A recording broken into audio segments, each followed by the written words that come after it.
Family में पैदा होना आपकी गलती नहीं है, लेकिन उसी फैमिली में मरना ये आपकी और सिर्फ आप ही की गलती है। जिंदगी को कोसना और हालात पर थोपना तो बहुत आसान होता है, दुनिया में ज्यादातर लोग यही करते हैं। लेकिन इसी दुनिया में कुछ लोग ऐसे भी हैं जो हालात के आगे नहीं झुकते, बल्कि हालात को अपने आगे घुटने टेकने पर मजबूर कर देते हैं। और आज द मिस्टिका लैंड पर हम आपके लिए लेकर आए ऐसे ही एक अनाथ बच्चे की कहानी, जिसने अपने दम पर खड़ी कर दी 22 लाख करोड़ की कंपनी।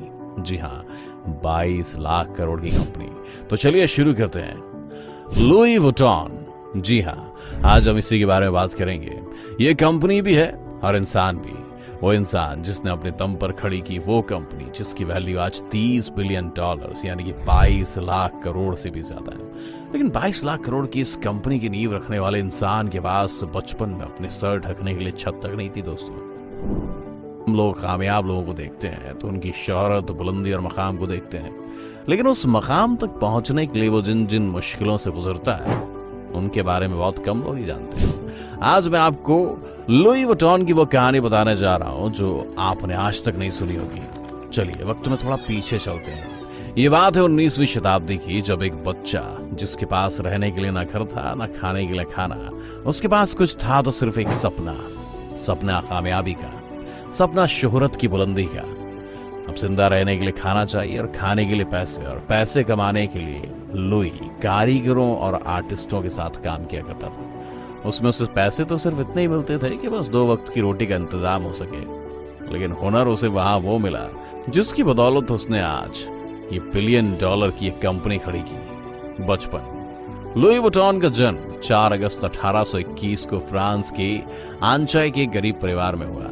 उनके पिता किसानी करते थे और माँ हैट यानी टोपियां बनाती थी। ये वो वक्त था जब फ्रांस नेपोलियन की जंगों की वजह से नुकसान से उभर रहा था। लड़ाइयों की वजह से सभी किसानों की हालत खराब हो चुकी थी और वुइटन परिवार भी उन्हीं में से एक था। इसलिए लुई को बचपन से अपने पिता के साथ मजदूरी करनी पड़ती थी। वो सुबह से शाम तक खेत पर काम करता था, जानवर चराता था और लकड़ियां इकट्ठा करता था। ये सब चीजें कोई खास परेशानी की नहीं थी, क्योंकि असली मुसीबत तो अभी आनी बाकी थी। जब लुईस 10 साल के हुए तो उनकी मां गुजर गई और उनके पिता ने भी दूसरी शादी कर ली। अब इसे आप उनकी बदकिस्मती कहो या खुशकिस्मती, पर उनकी सौतेली मां ऐसी थी जैसे आप पिक्चरों में विलन देखते हैं। वो लुई को ना तो सही से खाना देती थी और ना ही चैन से रहने देती थी। उन्होंने लुई की जिंदगी को नर्क बना दिया था। लुई ने ये सब कुछ वक्त तक तो सहा, लेकिन जब सारी हदें पार हो गई तो 13 साल की उम्र में वो घर छोड़कर पेरिस आ गए। वो पेरिस तो पहुंच गए, लेकिन उनके पास ना तो खाना था और ना ही पैसे। लेकिन उनकी किस्मत वहां उन पर थोड़ी मेहरबान हुई और उन्हें एक आर्टिस्ट और कारीगरों के पास नौकरी मिल गई, जहां पर उन्होंने मेटल, पत्थर, फैब्रिक और लकड़ी का काम सीखा। इस नौकरी से उन्हें सिर्फ इतने पैसे मिलते थे कि वो अपना पेट भर सकें, लेकिन रहने के लिए उनके पास छत नहीं थी। वो अपनी रात एक कंबल ओढ़कर लकड़ियों पर गुजारते थे। लेकिन अब उनका वक्त बदलने वाला था, क्योंकि इंडस्ट्रियल रेवोल्यूशन के चलते पेरिस में शुरुआत हुई थी रेल की, जिसकी बदौलत ट्रैवल अब बहुत ही आसान हो चुका था। लोग ट्रेन में दिल खोलकर ट्रैवल कर रहे थे। लेकिन एक प्रॉब्लम अभी भी आ रही थी, वो थी सामान लेकर जाने की, क्योंकि लोग ट्रेन में पेंटिंग, कपड़े और फर्नीचर जैसे सामान लेकर जाते थे। लोगों की प्रॉब्लम कारीगरों के लिए एक बड़ा मौका थी और बड़े बड़े बॉक्स जैसे बैग बनाकर उन्होंने इसे बनाना भी शुरू कर दिया। लुई को अपने लिए भी एक बड़ा मौका दिखाई दिया। वो कई तरह की कारीगरी जानते थे, जैसे लकड़ी, मेटल, पत्थर, लेकिन उन्हें तलाश थी सिर्फ मौके की, और वो मौका उन्हें दिया मोंसियर मार्शल ने। मोंसियर ने लुई को अपनी दुकान पर कारीगर के तौर पर नौकरी दे दी। वहां पर भी उन्हें पैसे तो कुछ खास नहीं मिल रहे थे, लेकिन वो कहते हैं ना कि हीरा जब तक घिसेगा नहीं तब तक चमकेगा कैसे। बस लुई वहां अपने हुनर के हीरे चमकाने में लगे हुए थे। उनकी मेहनत रंग भी लाई और जल्द ही वो मोंसियर्स के ज्यादातर क्लाइंट्स के सबसे पसंदीदा बॉक्स मेकर बन गए। अभी उनका वक्त अच्छा चल रहा था, इसलिए शोहरत रुकने का नाम नहीं ले रही थी, और जल्दी वो इतने मशहूर हो गए कि फ्रांस की महारानी ने उन्हें अपना निजी बॉक्स मेकर बना लिया। लेकिन दोस्तों, वो कहते हैं ना कि अच्छे वक्त की बुरी बात ये होती है कि वो बदलता है। पर अभी तो लुई का अच्छा वक्त चल रहा था, इसलिए वो दिन ब दिन और ज्यादा पॉपुलर होते जा रहे थे। 1 साल तक महारानी के लिए काम करने के बाद लुई ने अपनी दुकान खोलने का फैसला लिया, और इस तरह से शुरुआत हुई लुई वुइटन की, जिसे आज हम LV के नाम से जानते हैं। उस वक्त तक सिर्फ लेदर के रेक्टेंगुलर बॉक्स बनाए जाते थे, जिनके ऊपर का हिस्सा डोम के आकार का होता था, जिसकी वजह ये थी कि पानी बॉक्स के ऊपर ना रुके और लेदर को नुकसान ना पहुंचे। लेकिन यहाँ परेशानी ये थी कि बॉक्स को एक के ऊपर एक नहीं रख सकते थे और वो ज्यादा जगह लेते थे। अब इन दोनों परेशानियों को लुई के एक आइडिया ने खत्म कर दिया। लुई का ये आइडिया इस इंडस्ट्री में क्रांति से कम नहीं था। उन्होंने लेदर की जगह कैनवस का इस्तेमाल करना शुरू किया, जो कि लेदर के मुकाबले हल्का, टिकाऊ और सबसे ज्यादा वाटरप्रूफ था। अब इससे बॉक्सेस को रेगुलर शेप में बनाना शुरू हो गया। Low risk equals low returns? Not always. Trade in futures and options today. Open your free Demat account now.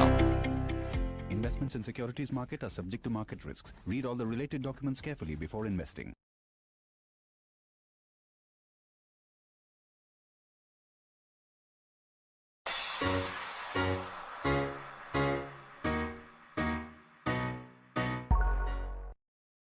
जिससे लोग उन्हें एक के ऊपर एक रख सकते थे। इसके अलावा वो दिखने में भी शानदार और मॉडर्न लगते थे। लुई के इस एक आइडिया ने उनकी जिंदगी बदल दी और महज 2 साल के अंदर अंदर लोगों के बीच लुई वुइटन के बैग आम हो चुके थे। अब लुई ने बॉक्स के आगे बढ़कर हैंडबैग बनाने का सोचा। उस वक्त के लोगों के लिए हैंडबैग किसी सरदर्द से कम नहीं थे। लोग उन्हें सिर्फ मजबूरी में इस्तेमाल करते थे, लेकिन लुई को खुद में यकीन था कि वो कुछ शानदार कर सकते हैं। उनके बैग लेदर की जगह कैनवस के होते थे और उन्होंने इसी का फायदा उठाया। कैनवस पर नए और एलिगेंट डिजाइन बनाने शुरू कर दिए। उनके इस आइडिया ने हैंडबैग को लेकर लोगों की सोच पूरी तरह से बदल दी। अब लेडीज ने हैंडबैग को अपने कपड़ों के साथ मैच करना शुरू कर दिया। सब कुछ सही चल रहा था, लेकिन लुइस को अब भी कुछ नया करना बाकी था और उन्हें कुछ समझ नहीं आ रहा था। ऐसे में उन्होंने अपने बेटे जॉर्ज की मदद मांगी। पिता की तरह से बेटे का आइडिया भी किसी चमत्कार से कम नहीं था। जॉर्ज ने बॉक्स पर लॉक लगाने का आइडिया अपने पिता को दिया। अभी आप सोच रहे होंगे कि यार लॉक लगाने का आइडिया चमत्कारी कैसे हो सकता है, पर यकीन मानो दोस्तों, उससे पहले बॉक्स पर लॉक नहीं होता था। जॉर्ज ने लॉक के साथ बैग पर पैटर्न बना दिया, जिससे बैग एक खजाने की तरह लगने लगा। साथ ही इससे चोरी से सामान की हिफाजत होने लगी थी। और लुई वुइटन के बैग्स ने एक बार फिर से आसमानों की ऊंचाइयों को छूना शुरू कर दिया। लेकिन दोस्तों, हमने आपको बताया था ना कि हमेशा वक्त अच्छा नहीं रहता, और अब लुई का वक्त बदल रहा था। फ्रैंको प्रूसियन वॉर की वजह से लुई का काम बंद हो गया। न सिर्फ बंद हो गया, बल्कि उन्हें घर को छोड़कर वापस शहर जाना पड़ा। लुई एक बार फिर से बेघर हो गए, लेकिन इस बार वो अकेले नहीं थे। इस बार उनके साथ उनका परिवार भी था। बाकी के रेफ्यूजीज के साथ वो एक बेहद तंग जगह पर रहने लगे थे, जहां पर उन्हें खाना भी सही से नहीं मिल रहा था। जब लड़ाई खत्म हुई तो वो पूरे परिवार के साथ वापस अपने घर आ गए, लेकिन उनका सारा सामान चोरी हो चुका था। वर्कशॉप बर्बाद हो गई थी। लुई ने अपनी सेविंग से अपनी वर्कशॉप को सही किया और दुकान के लिए नई जगह ढूंढनी शुरू कर दी। वॉर की वजह से प्रॉपर्टी के रेट काफी नीचे आ गए, जिससे लुई को शहर के अंदर दुकान काफी सस्ते रेटों में मिल गई। और दुकान खुलने के 6 महीने के अंदर ही लुई का सारा काम वापस पटरी पर आ गया। लेकिन उन्हें काम को सिर्फ वापस पटरी पर ही नहीं लाना था, बल्कि इसको तेजी से चलाना भी था। इसलिए लुई ने टेक्नोलॉजी का इस्तेमाल करने का सोचा और अपने बैग्स पर पैटर्न प्रिंट करने शुरू कर दिए, जिससे वो अपने कॉम्पिटिटर से और 2 कदम आगे निकल गए। इनके इस नए डिजाइन ने मार्केट में धूम मचा दी और अब लुई को न सिर्फ अपने देश बल्कि विदेशों से भी ऑर्डर मिलने लग गए। इसे देखते हुए लुई ने अपना एक शॉप लंदन में भी खोल दिया। इसी के साथ शुरुआत हुई लुई वुइटन के वर्ल्ड वाइड विस्तार की। उस वक्त लुई अकेले ऐसे डिजाइनर थे जिनके प्रोडक्ट अपने देश से लेकर विदेशी अमीरों के घरों में पाए जाते थे। इसलिए लुई का सामान खरीदना आसान बनाने के लिए अपनी कंपनी का कैटलॉग जारी करने का सोचा। लेकिन उसी साल उनकी मौत हो गई। मौत की वक्त उनकी उम्र 72 साल थी और आज तक उनकी मौत की वजह किसी को नहीं पता। पिता के गुजरने के बाद जॉर्ज ने कंपनी संभाली और उन्होंने अपने पिता की याद में एलवी का वो मोनोग्राम जारी किया, जिसे आज सभी देखते हैं। लुई वुइटन तो मर गए, लेकिन उनकी बनाई कंपनी आज लग्जरी फैशन की फहरिस्त में पहले नंबर पर आती है, जिसकी मार्केट वैल्यू 22 लाख करोड़ रुपए से भी ज्यादा है। दोस्तों, ये तो कहानी थी लुई वुइटन ने एक कंपनी कैसे खड़ी की इसकी। लेकिन अगर आपको आगे भी कहानी जाननी है तो हमें कमेंट करके बताइए और इस वीडियो को ढेर सारा प्यार दीजिए। अगर आज ये वीडियो आपको पसंद आई हो तो इसे लाइक करने के साथ साथ अपने दोस्तों और रिश्तेदारों के साथ शेयर जरूर करें। अगर आप ये वीडियो यूट्यूब पर देख रहे हैं तो चैनल को सब्सक्राइब करके बेल आइकन दबा दें।